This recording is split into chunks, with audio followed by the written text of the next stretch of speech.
Electronic voting machine यानी EVM को लेकर एक बार फिर सवाल उठ रहे हैं। मामला सुप्रीम कोर्ट में है। इस बीच चुनाव आयोग ने सुप्रीम कोर्ट को बताया है कि केरल के कासरगोड में वोटिंग के अभ्यास के दौरान ईवीएम में एक पार्टी के लिए एक अतिरिक्त वोट दिखने के आरोप झूठे हैं। चुनाव आयोग ने कहा, ये खबरें गलत हैं। हमने जिलाधिकारी से आरोपों की पड़ताल की है और ये बात सामने आई है कि ये गलत हैं। हम अदालत में डिटेल्ड रिपोर्ट जमा करेंगे। चुनाव आयोग ने गुरुवार को सुप्रीम कोर्ट से कहा कि ईवीएम के निर्माता को ये पता नहीं होता कि कौन सा बटन किस राजनीतिक दल को आवंटित किया जाएगा या कौन सी मशीन किस राज्य या निर्वाचन क्षेत्र को आवंटित की जाएगी। आपको बता दें कि इस दौरान सुप्रीम कोर्ट उन याचिकाओं पर सुनवाई कर रहा था जिनमें ईवीएम के जरिए डाले गए वोट का वीवीपीएटी से पूरी तरह सत्यापन करने का अनुरोध किया गया।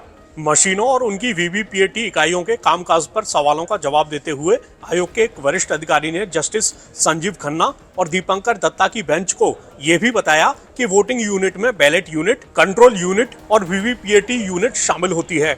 मतदान से 7 दिन पहले उम्मीदवारों या उनके प्रतिनिधियों की मौजूदगी में वीवीपीएटी मशीन की 4 MB फ्लैश मेमोरी पर चिन्हों की तस्वीरें अपलोड की जाती हैं। अधिकारी ने उस प्रोसेस के बारे में भी बताया जिसके तहत जब कोई बटन दबाया जाता है तो यूनिट से कंट्रोल यूनिट को मैसेज जाता है जो वीवीपीएटी यूनिट को अलर्ट करती है और फिर जो बदले में दबाए गए बटन से मेल खाने वाले चिन्ह को प्रिंट करती है। इससे पहले बेंच ने याचिकाकर्ता के मतपत्र की वापसी के विचार को खारिज कर दिया, ये याद दिलाते हुए कि वो ये नहीं भूली है कि उन दिनों क्या हुआ करता था जब वोट डालने के लिए मतपत्र का इस्तेमाल किया जाता था। गुरुवार को बेंच ने आयोग से ये बताने को कहा कि वीवीपीएटी मशीनों को कैसे कैलिब्रेट किया जाता है, उम्मीदवारों या उनके प्रतिनिधियों की भागीदारी का फेज क्या है और ये सुनिश्चित करने के लिए क्या उपाय किए गए हैं कि कोई छेड़छाड़ ना हो। कोर्ट ने कहा, ये चुनावी प्रक्रिया है, पवित्रता होनी चाहिए। किसी को भी ये आशंका नहीं होनी चाहिए कि जो कुछ अपेक्षित है वो नहीं किया जा रहा। चुनाव आयोग ने बताया कि मशीनें मतदान की तारीख से पहले स्ट्रांग रूम में रखी जाती हैं और उन्हें एक तरफा तरीके से नहीं खोला जा सकता।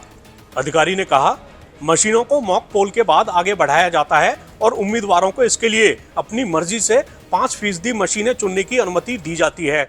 उन्होंने कहा कि मतदान के दिन भी मॉक पोल होता है और वीवीपीएटी पर्चियां निकालकर गिनती और मिलान किया जाता है।